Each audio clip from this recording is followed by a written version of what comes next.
يا اهلا بك يا صديقي العزيز. مش هنتكلم كتير، الحمد لله على الرجوع. راجعين بايه النهارده؟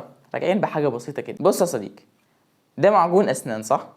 وده معجون اسنان، دول اللي لقيتهم عندي. هتلاقي فيها صديقي من المنتجات دي كتير قوي، سواء في المكان اللي انت عايش فيه او في الشرق الاوسط او في العالم كله. فانا لفت نظري يا صديقي ازاي المنتج ده مشهور جدا والناس كلها بتستخدمه، بل بقى عاده اساسيه في كل صباح في كل بيت مصري او في كل انحاء العالم. ايه كان السبب؟ فاحنا عرفنا السبب يا صديقي، فاتمنى انك تركز معايا وتعالى نعرف يا صديقي ايه سبب انتشار معجون اسنان، وايه هي قصته، وايه هو اول معجون اسنان وكان اسمه ايه. يلا بينا.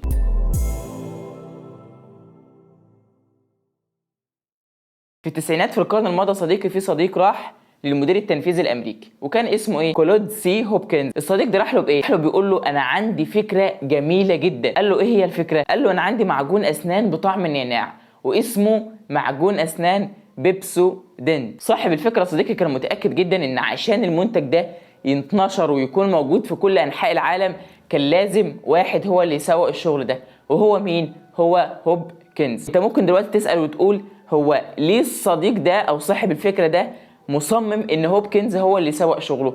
هقول لك يا صديقي، لان في الوقت ده صديقي كان هوبكنز في قمه النجاح والازدهار في الدعايه والاعلان. هوبكنز يا صديقي هو اللي اقنع احد الامريكيين انهم يشربوا احد المشروبات عن طريق التفاخر ان الزجاجات دي بتتنضف بالبخار الحي. هو اللي اقنع ملايين السيدات انهم يشتروا صابون بالموسيف ويغسلوا بيه عن طريق اعلان ان الملكه كليوباترا كانت بتغسل بالصابون ده، واعلاناته وطرق تسويقه كانت مكسره الدنيا. فعلشان كده صديقه كان مصر ان محدش يقدر ينجح معجون او فكره بيبسودنت غير هوبكنز. فلما صديق هوبكنز عرض عليه الفكره قال له لا انا مش موافق ان انا اسوق المنتج ده، رغم ان معظم الامريكيين في الوقت ده صديقي كانوا فعلا بيعانوا من تسوس الاسنان. خد الحته الثانيه بقى يا صديقي، لما الحكومه جت تعمل اعداد علشان الحرب العالميه الاولى لقوا ان معظم رجال الحرب كلهم مصابين بتسوس للاسنان، تسوس كبير جدا لدرجه ان المسؤولين قالوا ان سوء الحاله الصحيه دي بيمثل خطر يهدد الامن القومي. شفت بقى يا صديقي كل الادله اللي بتدل ان انت لو بعت منتج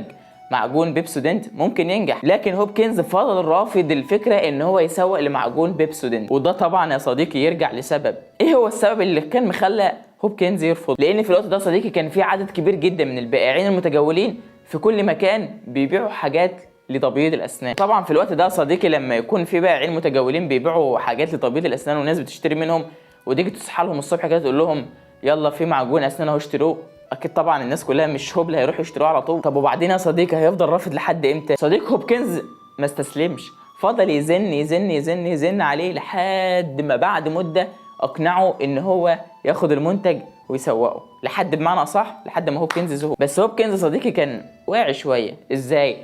قال له انا هوافق ان انا هسوق لك المنتج بس بشرط. ايه هو الشرط؟ ان انا هكون شريك وليا اسهم في المعجون ده. طبعا صديقه قال له ماشي انا موافق. وفي سرعه البرق يا صديقي في 1930 كان معجون اسنان بيتباع في جنوب افريقيا والمانيا والبرازيل وطبعا امريكا. وبعد فكر يا صديقي ان معجون بيبسودنت كان مقتصر بس على الخمس دول اللي انا قلت عليهم دومت. لا لا لا، حرفيا معجون اسنان كان شبه وصل للعالم كله. وبعد مرور 10 سنين يا صديقي على الحمله الاولى لمعجون بيبسودنت اكتشف العلماء ان معجون اسنان بيبسودنت بقى عاده اساسيه لنص الشعب الامريكي. تخيل يا صديقي ان الشعب الامريكي اللي كان بيعاني من تسوس الاسنان بقى بفضل معجون اسنان بيبسودنت بقى كلهم بيتميزوا بابتسامه جميله. انت المفروض دلوقتي تسالني يا صديقي سؤال زي دلوقتي يا صديقي معجون اسنان نجح، تعال اقول لك الطريقه او تعال اقول لك الخطط الجميله اللي هوبكنز عملها. بس يا صديقي بكل بساطه لحد دلوقتي انت لا عملت لايك ولا اشتركت في القناه ولا عملت لنا كومنت جميل يشجعنا. ادعمنا يا صديقي بلايك وكومنت والحاجات الحلوه اللي زي دي. وتعالى اقول لك يا صديقي يلا هوبكنز ازاي نجح في تسويق معجون اسنان بيبسودنت. من اهم الاساليب المميزه لهوبكنز في طريقه تسويقه انه كان بيدور على المحفز البسيط عشان يقنع العميل انه يشتري المنتج. ازاي؟ تعالى افهمك. هوبكنز كان بيبيع حبوب الشوفان انها حاجه مغذيه جدا وانها بتمدك بالطاقه وبتخليك شبعان لمده 24 ساعه، لكن الشرط علشان انها تمدك بالطاقه وانها تخليك شبعان طول 24 ساعه انك انت تفضل مستمر انك تاكل طبق كل يوم الصبح. طيب دلوقتي يا صديقي علشان يبيع معجون بيبسودنت محتاج يعمل ايه؟ محتاج انه يدور على محفز. ايه هو المحفز يا صديقي؟ فهو قاعد كده مع الدكاتره بتوعه بيتناقشوا علشان ازاي بيسوقوا المنتج.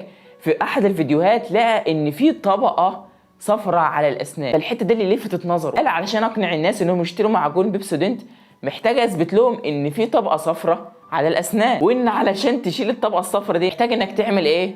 تغسل بمعجون اسنان بيبسودنت. طب خلاص بقى كده يا صديقي، معجون اسنان بيبسودنت بقى ناجح بالطريقه البسيطه دي وما لقاش اي عقبات ولا حد عطله؟ لا ازاي؟ اعداء النجاح قاعدين موجودين يا صديقي. طلع بعض الباحثين يا صديقي كذبوا اللي قاله عمك هوبكنز. طلعوا قالوا ان كل المنتجات وكل المساحيق الموجوده علشان تصنيف الاسنان كلها مش صحيحه.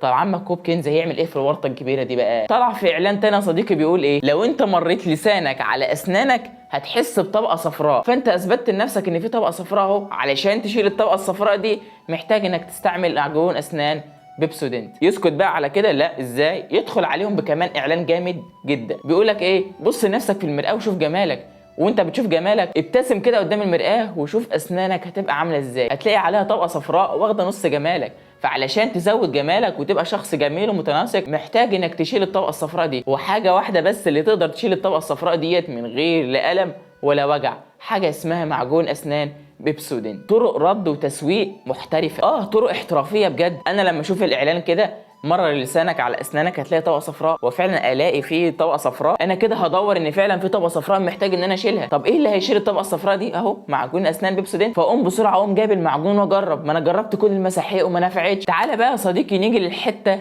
الجامده جدا. هل هو اول ما عمل الاعلانات بتاعته وعمل المنتج بتاعه هل بقى منتشر في كل مكان كده بسرعه البرق؟ تعالى اقول لك. عدى الاسبوع الاول يا صديقي والمبيعات عاديه، مش جامده جدا، والاسبوع الثاني نفس الاسبوع الاولاني. تيجي بقى الاسبوع الثالث بقى صديقي المبيعات بقت في السحاب لدرجه ان الشركه ما كانتش عارفه توفي الطلبات، وفي خلال 3 سنين يا صديقي المنتج بقى عالمي. وعمك هوبكنز بقى صديقي الحاله اللي لعبت معاه والزهر لعب معاه، فامن عامل اعلانات باللغه الاسبانيه والصينيه واليابانيه، وفي خلال 10 سنين يا صديقي بقى معجون اسنان بيبسودنت بقى اكثر السلع مبيعا على مستوى العالم، وفضل يحقق افضل نسبه مبيعات ل 30 سنه متتاليه. فاكر لما قلت لك ان رجال الحرب الامريكيين خايفين من تسوس الاسنان؟ هو دلوقتي في الحرب العالميه الثانيه الخوف اللي كان ماليهم دلوقتي يا صديقي بقوا جامدين جدا، مع عادش حد زيهم، لان بقى يا صديقي خلاص كل رجال الحرب اللي كانوا خايفين من تسوس الاسنان بقى بيغسلوا اسنانهم بمعجون اسنان بيبسودنت. بس يا صديقي عرفت قصه المعجون الاسنان وعرفت مين هوبكنز اللي هو الاساس في تسويق معجون اسنان بيبسودنت. وبس يا صديقي هوبكنز لما حقق نجاح في معجون اسنان بيبسودنت اللي فضل مستمر لمئات السنين، دلوقتي يا صديقي ما عادش عندنا معجون اسنان بيبسودنت بس، بقى عندنا منتجات كتيره قوي لغسيل الاسنان. اتمنى يا صديقي انك تكون استفدت من الفيديو فعلا. وهو يا صديقي عشان قبل ما تغسل اسنانك كده على الصبح تكون عارف ايه هو مصدر نجاح معجون الاسنان. اتمنى تكون المعلومه وصلت لكم، واتمنى ما تنساش تشترك في القناه، واتمنى انكم تسامحونا على الفتره اللي احنا قطعناها من جديد، واتمنى ان احنا نستمر ان شاء الله في الفتره اللي جايه. كان معكم محمد ديدا، والى اللقاء في فيديوهات جديده ان شاء الله. سلام.